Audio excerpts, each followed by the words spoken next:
Hey gang, it's Jay from JTech and welcome to another JTech video. In this video, we're going to talk about something that we haven't done in a while, and that is discuss some of the best apps that I've used over the last few months or so. Some of these apps have really helped this channel grow and do so many different things outside of YouTube, such as create many social media pages and personal blogs. But nevertheless, let's get into some of the apps that I'm hoping you guys would enjoy if you were to download them.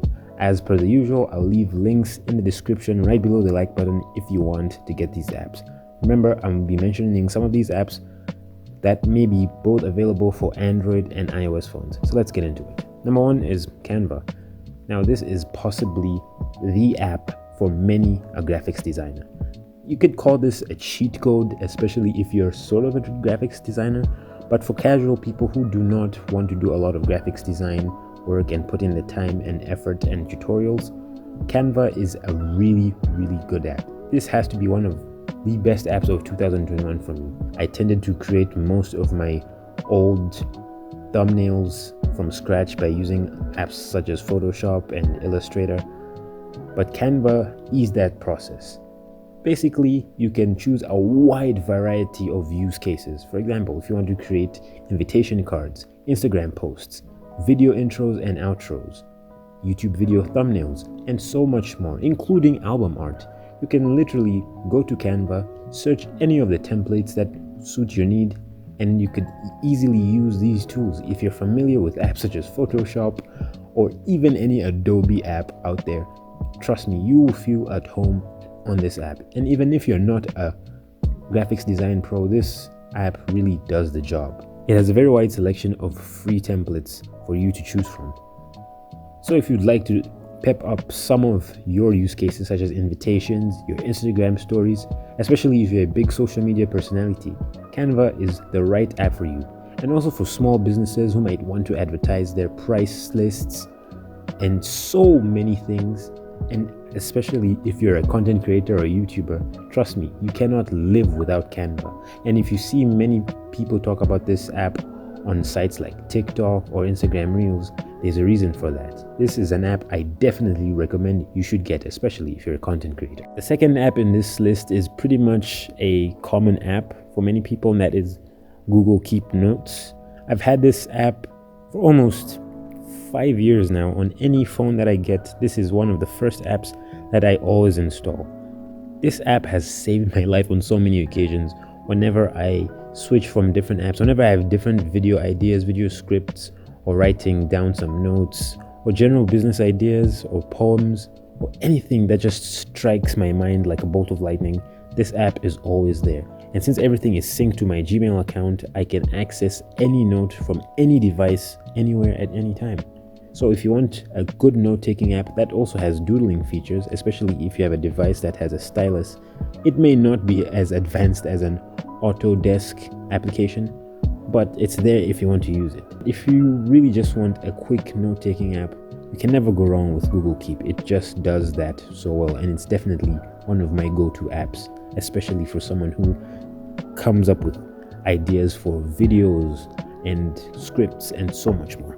Google Podcasts is something that I thought I would never ever enjoy, and lately, ever since final exams, I've been getting to a lot of podcast work, listening to a lot of podcasts from different genres, from music to tech to movies, video gaming, so much more.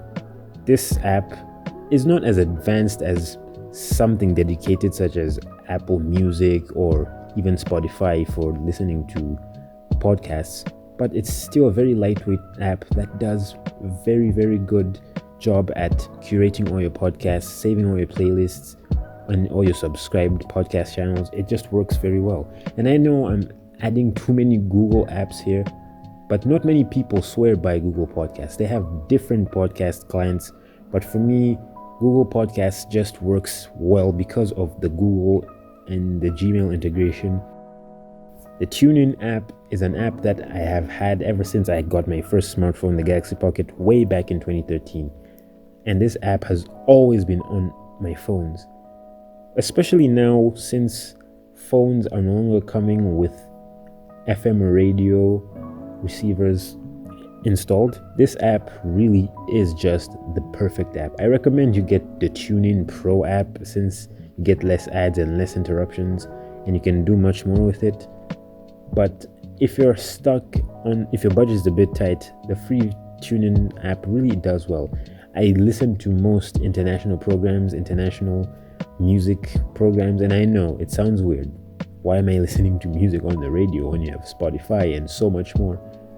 Well, for some of us people who like old school technology or even listen to international radio stations, TuneIn is a very, very useful app. There are other internet radio applications that do something similar, and you could say the music streaming apps have something close to that, but they're inherently not online radio stations.